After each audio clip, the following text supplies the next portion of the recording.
So hello everyone, this is Mridul Pandey और आज हम लोग डिस्कस करने वाले होंगे एनटीएससी एग्ज़ाम के बारे में। बेसिकली एनटीएससी एक ओलंपियाड एग्ज़ाम होता है। अगर बच्चा कोई 6, 7, 8, 9, 10, 11, 12 में होता है तो वो स्कूल के साथ साथ ओलंपियाड भी दे सकता है, राइट। तो वो भी एक अलग बेनिफिट करता है, आपकी स्टडी को बूस्ट करता है, आपका कॉन्फिडेंस बढ़ता है। तो उसी में एक एग्ज़ाम आपका आता है एनटीएससी। आपने बहुत सारे एग्ज़ाम सुने होंगे, एनएसओ, एनएसटीएससी, आईजेएसओ सुना होगा आप लोगों ने, केबीवाई सुना होगा। ऐसे ही एनटीएससी एग्ज़ाम एक एग्ज़ाम होता है और काफ़ी फेमस है, national talent search examination, right. तो इसका मेन मोटिव क्या होता है, लाइक कि मान के चलो यार कि गवर्नमेंट को पता चला कि बहुत सारे बच्चे हैं जो कि टैलेंटेड है लेकिन उनको ढूंढना मुश्किल है, तो एक एक एग्ज़ाम कराया गया कि एग्ज़ाम बोला गया कि एनटीएससी कराते हैं। एनटीएससी से हम लोग उन टैलेंटेड बच्चों को ढूंढेंगे और उन टैलेंटेड बच्चों को ढूंढ करके उनको फाइनेंशियल हेल्प कर सकते हैं। अगर उनको आगे पढ़ने के पास उनके पास फीस नहीं है, यानी फाइनेंशियली उनको हेल्प कर सकते हैं और बाकी उनको हम लोग एक अच्छे लेवल पर रिप्रेजेंट कर सकते हैं। बाकी यार ये जब आपका रिजल्ट आता है, अगर आप इसमें क्वालिफाई होते हो तो और भी चीज़ें हैं जो आप डिस्कस करने वाला हूँ, ठीक है। तो ये हुआ एनटीएससी का मतलब, और इसका full form national talent search examination, जो हम लोगों ने यहाँ पे देखा। तो आते हैं डिस्कस करते हैं कि ये एग्ज़ाम का क्राइटेरिया क्या होता है, यानी कौन से बच्चे इस एग्ज़ाम को दे सकते हैं। तो अच्छा, ये लास्ट ईयर का रिजल्ट है जो लोग हम अनअकैडमी पे बेसिकली पढ़ाते हैं हम लोग। तो अनअकैडमी का ये रिजल्ट है। ये तो मेरे कुछ बच्चे हैं जिनका बहुत पहले रिजल्ट आ गया था, कुछ महाराष्ट्र, बेसिकली ये महाराष्ट्र वाले सारे हैं, महाराष्ट्र उत्तराखंड वाले। बाकी और भी स्टेट्स के बच्चे थे और भी टीचर्स थे जिनके बहुत सारे स्टूडेंट का सिलेक्शन हुआ था इस बार। कम से कम 200 प्लस, जहाँ तक मुझे याद है, बच्चों का सिलेक्शन हुआ था। Please ignore me, right. So हाँ, आते तो ये इन बच्चों का सिलेक्शन हुआ था। तो जो मैंने चीज़ नोटिस किया यार कि इन बच्चों में या बाकी बच्चों में मैंने चीज़ नोटिस किया कि लोग अवेयर नहीं है, लोगों को पता नहीं इस एग्ज़ाम के बारे में। इतना टफ एग्ज़ाम नहीं है, लोगों को बताना बहुत ज़रूरी है। तो मैंने सोचा कि एक काम करता हूँ यार, वीडियो बनाते, जो बच्चे अभी क्लास 10th में हैं वो बच्चे इस वीडियो के थ्रू उनको पता चल सकता है, क्योंकि ये एग्ज़ाम बेसिकली फ्री होता है, कुछ आपको देना नहीं होता है। तो आप यार इस एग्ज़ाम को प्रिपेयर करो। 9, 10th ही तो आने वाला है, कि थोड़ी एक 11, 12th आएगा, ये थोड़ी एक अभी से आपको जेई की तैयारी करनी है, नीट की तैयारी करनी है। आएगा तो 9, 10th का ही, जिसको आपने ऑलरेडी पढ़ लिया हुआ है, तो वो तो अच्छा ही है आपके लिए यार। आप थोड़ा सा कंपटीशन में आ जाओगे, आप थोड़ा सा और ऊपर लेवल जाओगे, तो ये बेनिफिट आपके रहेगा। तो ये चीज़ इसको इसलिए देना ज़रूरी है, जानना जरूरी। तो आधा डिस्कस करते हैं कि मेन क्राइटेरिया क्या होता है अगर कोई बच्चा इस एग्ज़ाम को देना चाहता है, राइट। सो एनटीएससी अगर मान लो कि तो आपको इस साल एनटीएससी देना है, तो इसका एलिजिबिलिटी क्या होगा, क्राइटेरिया होगा, यानी कौन कौन से बच्चे दे सकते हैं।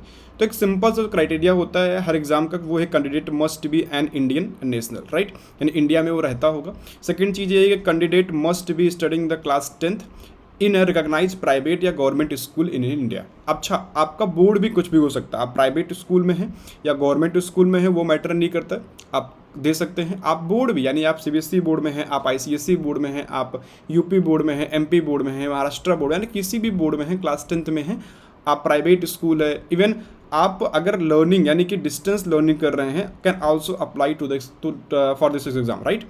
ये हो गया। अच्छा, एक चीज़ और भी है कि मेरे साथ पीछे लिखा हुआ है the Indian student who are studying abroad, यानी बाहर रहते, तो वो भी अपने क्लास 9th की मार्कशीट को सबमिट करके, यानी एनसीईआरटी को भेज सकते हैं। एजुकेशनल सर्वे डिवीज़न एनसीईआरटी में एक सेक्शन होता है, वहाँ पे इसको भेज सकते हो और बेसिकली इस एग्ज़ाम को के लिए पढ़ सकते हो।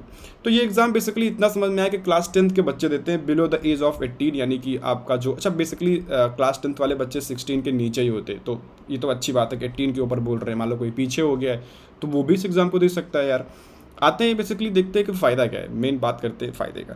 तो फ़ायदा काफ़ी अच्छा है, दो फ़ायदे, दो नहीं बहुत फ़ायदे। पहला फ़ायदा ये है कि यार कि आपको, अगर आप 10th में रहते हो, इस एग्ज़ाम को देते हो, आप क्वालिफाई हो गए, आप चले गए 11th में, आप चले गए 12th में, तो आपको हर मंथ यानी 11th से आपको 1250 रुपये पर मंथ आपको एक स्कॉलरशिप के फॉर्म में मिलता रहता है। आपको लगा कि अमाउंट बहुत छोटा है, नहीं यार, ये अमाउंट बहुत छोटा नहीं है। ये अमाउंट आपने साल भर में कितना स्कॉलरशिप मिल गया आपको, 12,000 के लगभग मिल गया, राइट। और ये बड़ा अमाउंट है। आप बेसिकली बहुत सारी चीज़ें, अपनी बुक्स जो हैं वो खुद परचेज कर सकते हो, ठीक है। अब इससे आप प्राइम थोड़ी खरीद लोगे, लेकिन ये है कि हाँ, आपका बहुत बेनिफिट हो सकता है, राइट। बाकी आप जब 12th के बाद क्रॉस करते हो, आप जाते हो ग्रेजुएशन करने, ठीक है, या पोस्ट ग्रेजुएशन, तो उसमें आपको 2000 की बेसिकली स्कॉलरशिप मिलता है, पर मंथ दिया जाता है। तो ये तो काफ़ी अच्छी चीज़ है ना यार, मतलब कि सोचो कि ये पैसे आपको कोई दिया थोड़ी ना है, आपके पापा ने, मम्मी ने, आपके खुद के पैसे हैं, आपकी पढ़ाई के बेसिस पे आपको गवर्नमेंट प्रोवाइड कर रही है। ये एक बहुत ही अच्छी बात है, राइट। तो लेकिन ये थोड़ा ठीक ठाक बात है, ठीक है, आपको पैसे मिल रहे हैं वो स्कॉलरशिप के फॉर्म में, लेकिन जो मेन चीज़ है यार वो ये है ये है। तो एक एग्ज़ाम होता है एनडीए, बहुत लोग जानते होंगे, बहुत बच्चे इस एग्ज़ाम के लिए प्रिपेयर करते हैं, नेशनल डिफेंस एकेडमी, राइट। ये कराता है, ऑर्गेनाइज कराता है यूपीएससी, ठीक है, और वो एनटीएससी वालों को प्रेफरेंस देता है। सोचो कितना फ़ायदा हुआ, यानी कि थोड़ा सा आपको बोनस मिल सकता है। तो पहला फ़ायदा आपका ये हुआ, रियल फ़ायदा जो है। एक फ़ायदा ये होता है कि यार आप लोग बहुत सारे ट्रिपल आईटी होते हैं, जिसमें ट्रिपल आईटी हैदराबाद हो गया या ट्रिपल आईटी आपका दिल्ली हो गया, ठीक है, ये लोग भी अपने जब एडमिशन के टाइम पे कुछ सीट्स रिजर्व रखते हैं आप लोगों के लिए, अगर आप क्वालिफाई हो जाते हैं तो। अच्छा, ये आईआईटी बॉम्बे लिखा, इसके इक्वल होता है लगभग, तो ये दिया हुआ है, राइट, ओके। कुछ फॉरेन यूनिवर्सिटीज़ में भी ये आपको अच्छा हेल्प मिल सकता है, यानी आपका ये एक बोनस रहता है। बाकी आप मैंने डिस्कस किया ट्रिपल आई दिल्ली के बारे में।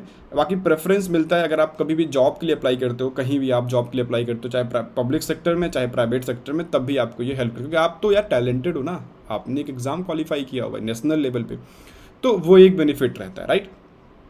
Okay, great. आते डिस्कस करते हैं कि एनटीएससी एग्ज़ाम का पैटर्न क्या होने वाला है, क्या होता है पैटर्न। तो पैटर्न तो वही है, लेकिन उसको डिस्कस करना बहुत ज़रूरी है। तो बेसिकली है क्या, ये एग्ज़ाम 2 स्टेज में होता है, ठीक है। जो हमारा एग्ज़ाम है ये 2 स्टेज में होता है। तो 2 स्टेज में होता है, बेसिकली 2 स्टेज में होता है। और जो एक स्टेज क्वालिफाई हो गया वो जाएगा सेकंड स्टेज में। तो हम लोग स्टेज अलग अलग करके डिस्कस करते हैं। तो एग्ज़ाम का पैटर्न दोनों में सेम है। तो एक काम करो, इसको तुम 2 पार्ट में डिवाइड कर सकते हो। वेट अ मिनट, इसको तुम 2 पार्ट में डिवाइड कर सकते हो। तुमने डिवाइड किया, ये हुआ स्टेज 1, ये हुआ स्टेज 1, ये हुआ स्टेज 2, ठीक है। तो अब स्टेज 1 स्टेज 2 अलग अलग टाइम पे होता है। जिस दिन आप स्टेज 1 क्वालिफाई कर गए, अपना स्टेट का कट ऑफ क्रॉस किया, फिर आप जाते हो स्टेज 2 के लिए। तो 2 चीज़ें होती हैं कि यार देखो, ये एग्ज़ाम बहुत सारे बच्चे देते हैं। एक चीज़ ये होता है कि ये एग्ज़ाम जो स्टेज 1 होता है, ये आपका स्टेट कराता है, यानी आप जिस स्टेट में रहते हो, यूपी में, बिहार में, जहाँ पे रहते हो, वो आपका स्टेट ऑर्गेनाइज कराता है एनटीएससी स्टेज 1 को। और जब आप स्टेज 1 क्वालिफाई कर लेते हो, तो ये जो आपका कराता है, ऑर्गेनाइज कराता है, ये सीबीएसई यानी कि एनसीईआरटी कराता है, ठीक है, वो कराता है, इस एग्ज़ाम को कांडक्ट कराता है। यानी नेशनल लेवल पे आपको यहाँ पे जाना है, आप स्टेट लेवल पे यहाँ देते हो, ठीक है। 2 चीज़ हो गया। तो आप जैसे ही इस एग्ज़ाम को यहाँ क्लियर कर लोगे, ठीक है, जैसे ही आप इस एग्ज़ाम को यहाँ क्लियर कर लोगे, उसके बाद आपको देना है एनटीएससी स्टेज 2 देना है। तो पहले आपको एनटीएससी स्टेज 1 क्वालिफाई करना होगा एनटीएससी 2 स्टेज के लिए। तो आप यहाँ क्वालिफाई करते हो, तभी आप उन स्कॉलरशिप मैंने जो बताया था आपको फ़ायदा, वो फ़ायदा आपको तब मिलता है, ठीक है। तो हम लोग वो चीज़ डिस्कस करने वाले होंगे कि अच्छा पेपर का मेन पैटर्न कैसा होता है। ये तो मान लो स्टेज की बात हो गई, पैटर्न कैसा होता है हम लोग उसको डिस्कस कर लेते हैं बेसिकली। 1 मिनट रुकना। देखो, तो जब एनटीएससी स्टेज 1, देखो एनटीएससी स्टेज 1 एनटीएससी स्टेज 2 दोनों एक हुए, बस एनटीएससी स्टेज 2 टफ होता है और कुछ नहीं। तो स्टेज 1 बेसिकली बताता हूँ, जब आप एनटीएससी स्टेज 1 देने जाते हो तो आपको 2 पेपर मिलता है, ठीक है। आपको ये हो क्या रहा है, चलो, तो आप जब पेपर देने जाओगे, स्टेज 1 देने गए, सपोज करो आप गए एग्ज़ाम हॉल में, ठीक है, तो आपको 2 पेपर मिलता है अलग अलग टाइम पे। तो बताता हूँ मैं,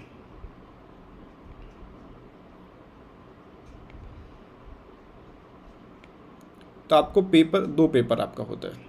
एक पेपर 1 होता है और एक पेपर, हाँ, 2 ही होगा, ठीक है। पहले पेपर को हम लोग मैट बोलते हैं, ठीक है, क्या बोलते हैं, मैट, मेंटल एबिलिटी टेस्ट बोलते हैं। और सेकंड को हम लोग सेट बोलते हैं। आप लोग शायद मैट के बारे में परिचित होंगे, मेंटल एबिलिटी वाले क्वेश्चंस, जो कि दिमाग लगा के किया जाता है, शायद वही बोलते हैं उसको। तो उससे उस पेपर में आपको 100 क्वेश्चंस दिए जाते हैं, 100 क्वेश्चंस दिए जाएंगे, और वो 100 मार्क्स के भी होते हैं, ठीक है, 100 मार्क्स के होते हैं। और आपको इस क्वेश्चन को सॉल्व करने के लिए 120 मिनट यानी 2 घंटे आपको दिए जाते हैं कि 2 घंटे में सॉल्व करो, राइट, सिर्फ मैथ वाले क्वेश्चंस को। ग्रेट, आई थिंक आपको समझ में आ रहा होगा। फिर पेपर 2 होता है, और पेपर 2 में बहुत सारे सब्जेक्ट होते हैं, लाइक जितने आपके बाकी सब्जेक्ट आपके पेपर 2 में होते हैं सेट में। तो मैं डिस्कस करता हूँ, देखो बेसिकली बताता हूँ। इसमें साइंस होता है, आप लोग जानते हैं 10th में साइंस है भाई। तो यहाँ पे करो, ठीक है, ये हो गया आपका साइंस। और साइंस में 3 पार्ट होता है। तो एक हो गया फिजिक्स, ठीक है, केमिस्ट्री, एंड तीसरा क्या होता है, बायोलॉजी। ठीक है, बायोलॉजी। तो फिजिक्स से लगभग 13, केमिस्ट्री से 13 क्वेश्चन और बायोलॉजी से लगभग 14, मतलब टोटल यहाँ से 40 क्वेश्चन आते हैं साइंस में। ठीक है, फिर आपका आता है मैथ्स, मैथ्स से आता है भैया कुल मिला के 40 क्वेश्चन अकेले आता है यहाँ से। ठीक है, फिर आपका आता है सोशल स्टडी यानी SST आता है, और यहाँ से आता है टोटल, मैंने मैथ्स का गलत लिखा हुआ है बेटा, यहाँ से सिर्फ 20 क्वेश्चन आता है, मैंने ऊपर भी रेज कर दिया, ओहो। तो यहाँ से सिर्फ 14, यहाँ से सिर्फ 20 क्वेश्चन आता है और 40 यहाँ से आता है। ठीक है, 40 यहाँ से आता है। टोटल अगर मानोगे तो 100 क्वेश्चंस यहाँ से भी आता है। ठीक है, और सेम चीज़ें 100 क्वेश्चंस, मतलब बेसिकली ये स्टेज जो पेपर 2 होता है हमारा, वो भी कितना होगा, यानी कि 100 क्वेश्चंस होंगे, 100 मार्क्स होता है और 120 मिनट। ये भी सेम चीज़ें हैं, डिफरेंस कोई नहीं है, बस इसमें मैथ होता है और इसमें physics, chemistry, biology, maths, SST, ये 5 सब्जेक्ट होते हैं जो कि आप देते हो। पहले इंग्लिश होता था, अब इंग्लिश नहीं होता है। तो आप इनको क्वालिफाई करते हो, आप 200 नंबर, यानी पेपर कितने का हुआ पूरा आपका, पूरा आपका हो गया 200 का हो गया। ठीक है, इतने का आपका पूरा पेपर हो चुका है। अब इतने पेपर में आप जितने नंबर पाते हो उस पर एक कट ऑफ बनती है अपने अपने स्टेट की। आप स्टेज 1 का रिजल्ट आता है, आप क्वालिफाई होते हो और स्टेज 2 के लिए तैयारी करना स्टार्ट करते हो, राइट। स्टेज 2 में, अच्छा स्टेज 2 भी सेम चीज़ें हैं, स्टेज 2 भी सेम पेपर। ठीक है, कोई डिफरेंस नहीं स्टेज 2 में। पहले भी आपको एक पेपर मिलेगा जिसमें आपको मैथ रहेंगे, बस थोड़ा सा वो क्वेश्चन सब टफ होंगे। अब पेपर 2 मिलेगा, सेम पैटर्न वही है, फिजिक्स, केमिस्ट्री, बायोलॉजी। अच्छा ये वेरी करते हैं, चाहे 14, 13, कई स्टेट में 13, मतलब ये 40 आएंगे आपको, 40 में कुछ भी दे सकते हैं, लगभग 13, 14, 15 होता है, ऐसे कुछ वेरी करता है अलग अलग। ठीक है, अलग अलग स्टेट पे। मैंने अभी जल्दी में पेपर हुआ था उड़ीसा ने सिर्फ 3 क्वेश्चन दिए थे केमिस्ट्री पे, खूब बेइज्जती हुई थी केमिस्ट्री की। फिजिक्स के लगभग कम से कम 17-18 क्वेश्चन दे दिए थे, पता नहीं क्यों। ठीक है, तो वही मैं, अच्छा निगेटिव मार्किंग नहीं है NTSC में, कोई निगेटिव मार्किंग नहीं है, यानी आप तुक्का वाला जो एक मेथड होता है वो भी आप लगा सकते हो। ठीक है, लेकिन लगाना नहीं है यार, पढ़ना है कि। तो एक हो गया, यानी कि पेपर पैटर्न वही हो गया कि NTSC पेपर 1 आपको मिल गया। ठीक है, ये हुआ पेपर 1। आपको पेपर 1 में 100 क्वेश्चंस दिए गए, 20 मिनट दिया गया, 100 मार्क्स का भी हो गया। ठीक है, और इसमें science 40, maths 20 and social science कितना हो गया, 40 नंबर का हो गया, बाकी 100 हो गया, 120 इसके भी हो गए। ये पेपर 2 होता है। तो मेन यानी स्टेज 2 स्टेज 1 दोनों एक जैसा होता है, कोई डिफरेंस नहीं है। ठीक है, आए नेक्स्ट आता है, डिस्कस करते हैं एप्लीकेशन फॉर्म कैसे आपको फिल करना है। अब आपको इस एग्ज़ाम के बारे में आइडिया हो गया, लेकिन सर आप प्रॉब्लम ये है कि हम लोग एग्ज़ाम को फिल यानी कि हम लोग कैसे पता चलेगा। तो देखो एग्ज़ाम जब ये फॉर्म आएगा तो ये एग्ज़ाम आपको खुद ही पता चल जाएगा, क्योंकि आप उस चीज़ के बारे में, अच्छा ये चीज़, हाँ मैंने चीज़ बोला ना कि ये जो आपका स्टेट है यानी स्टेज 1 जो है वो आपका स्टेट कराएगा। तो आपके स्टेट की जो वेबसाइट होगी, मैं दे भी दूंगा, कुछ लिंक दे दूंगा डिस्क्रिप्शन में, आप वहाँ पे चेक करते रहना। वैसे भी अगर आप इस चैनल को सब्सक्राइब कर लेते हो तो जितने भी स्टेट के अप्लीकेशन फॉर्म आएंगे, नीचे टेलीग्राम का लिंक भी दिया, आप वहाँ ज्वाइन हो सकते हो। क्लासेस की नोटिफिकेशन मिलती है आपको, नोट्स, स्टडी मटेरियल्स, तो आपको नोटिफिकेशन भी वहीं पर मिल जाएगी, राइट। ये हो गया। तो हाँ मैंने बोला, तो आपको जो फॉर्म होता है लाइक NTSC का जो फॉर्म होगा, ये ऑफलाइन ऑनलाइन दोनों मिल सकता है। आप ऑफलाइन भी ले सकते हो अपनी स्कूल से, ऑनलाइन लेना होगा तो ऑनलाइन आपका स्टेट के जो वेबसाइट होगी वहाँ से डाउनलोड कर सकते हो, राइट। ये होता है। अच्छा, अलग अलग स्टेट अलग अलग टाइम पे इसको डिस्ट्रीब्यूट करते, जानते हो ना कि थोड़ी एक महाराष्ट्र का आ गया तो यूपी का भी आ चुका होगा, और अलग अलग उनकी लास्ट डेट होती है। ठीक है, उनकी जो लास्ट डेट होगी वो अलग अलग होती है फिल करने की, राइट, वेरी करेगा। तो हम लोग करते क्या है, पेपर को आपको मेन सीख बताता हूँ मैं, जाना है आपको ऑनलाइन। अगर आपको बेसिकली सब ऑनलाइन हो चुके हैं तो आपको ऑनलाइन उसको डाउनलोड करना है। फिर if downloading then taking the print out use legal, मतलब बेसिकली उसको डाउनलोड कर A4 पे, ठीक है, और उसको डाउनलोड करना है, डाउनलोड कर लेना। देन उसको तुम्हें ले जाना है अपने स्कूल के पास, ठीक है, अपने स्कूल यानी एप्लीकेशन उसको अच्छे से फिल करना है अच्छे से। देन आप जानते होंगे शायद एक डिस्ट्रिक्ट ऑफिसर होता है, ठीक है, ये तो उसके पास जाओगे, उससे फिल कराते हो, उसका सिग्नेचर होता है बेसिकली, उस फॉर्म को आप स्कूल में आके जमा कर देते हो, आपका फॉर्म फिल हो जाता है। यही बेसिकली होता है आपको, राइट। तो ये NTSC के हम लोग ऐसे फॉर्म फिल करते हैं, ठीक है, और भी इसकी चीज़ें जो डिस्कस कर देंगे बाद में। तो ये आपका NTSC का फॉर्म हो गया। तो मैंने डिस्कस हर एक चीज़ कर दिया हुआ है। अब हर स्टेज की कट ऑफ अलग अलग होती है भाई, क्योंकि हर स्टेज के क्वेश्चंस अलग अलग होते हैं। लाइक कुछ स्टेज ऐसे होते, मैं डिस्कस कर देता हूँ यहाँ पे कि बिहार हो गया, ठीक है, बिहार हो गया, एंड बिहार हो गया, आंध्र प्रदेश हो गया, ठीक है, आंध्र प्रदेश हो गया, हरियाणा हो गए, ठीक है, ऐसे स्टेट्स हो गए, और वेस्ट बंगाल हो गया। इनके यहाँ पेपर टफ आता है, लाइक एक होता है आसान, एक होता है मीडियम, एक होता है टफ। तो इनके यहाँ टफ आता है, लाइक थोड़ा सा एनसीईआरटी से बाहर आता है। एंड कुछ स्टेट लाइक मान लो यूपी हो गया, एमपी हो गया, ये झारखंड हो गया, उत्तराखंड हो गया, महाराष्ट्र हो गया, गुजरात हो गया, इनके यहाँ पेपर बहुत आसान आता है, खासकर साइंस और मैथ्स, ठीक है, साइंस और मैथ्स बहुत आसान आता है। तो अगर आप इन स्टेट से बिलोंग करते हो तो आपको एग्ज़ाम देना चाहिए। इवन किसी स्टेट से बिलोंग करते हो यार, आपको एग्ज़ाम देना ही देना चाहिए, क्योंकि आपका बेनिफिट बहुत है।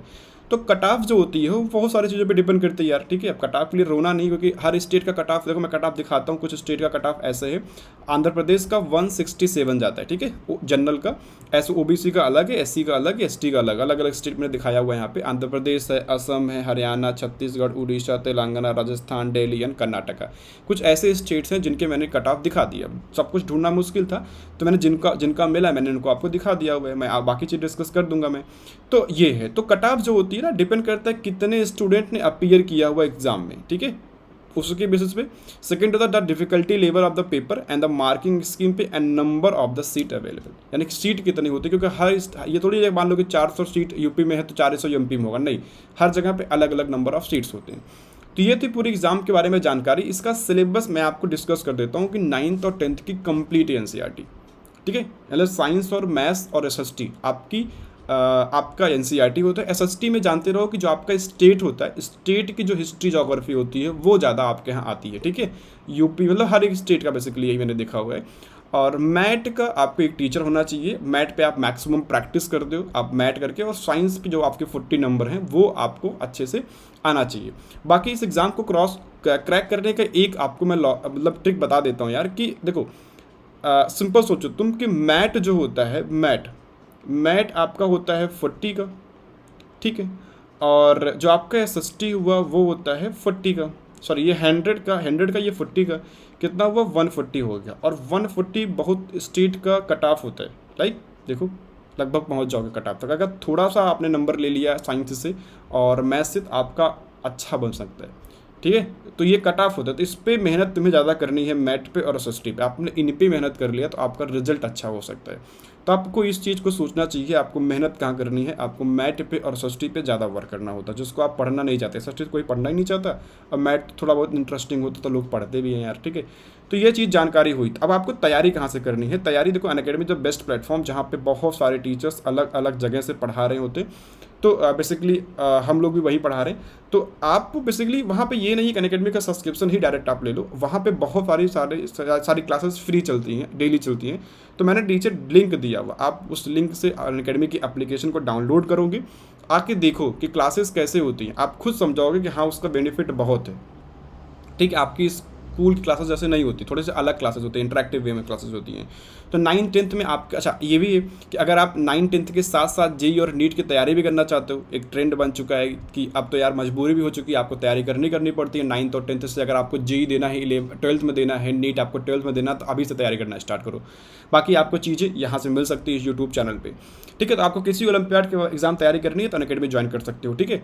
तो बस इतना करते हैं और फिर मिलते हैं हम लोग नेक्स्ट किसी सेशन में। बाकी इस चीज़ को, इस पूरे सेशन को सबको शेयर जरूर करो, क्योंकि अगर आप 10th में नहीं हो, आप 11th में पहुंच चुके हो, तब भी अपने छोटे वालों को शेयर करो।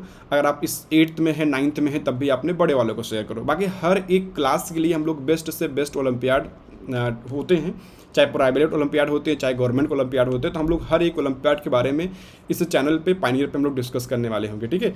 तो इसको सब्सक्राइब करो, फिर हम लोग मिलेंगे नेक्स्ट क्लास में। बाकी जो मैंने अभी जल्द में नोट्स दिया था केमिकल रिएक्शंस और इक्वेशन का, हम लोग उसी के क्वेश्चन सॉल्व करने वाले हैं 1 और 2 दिन में। तो वो चीज़ें मैं आपको अच्छे से डिस्कस कर दूंगा, ठीक है। तो मिलते हैं नेक्स्ट किसी सेशन में, तब तक के लिए bye bye, take care, see you.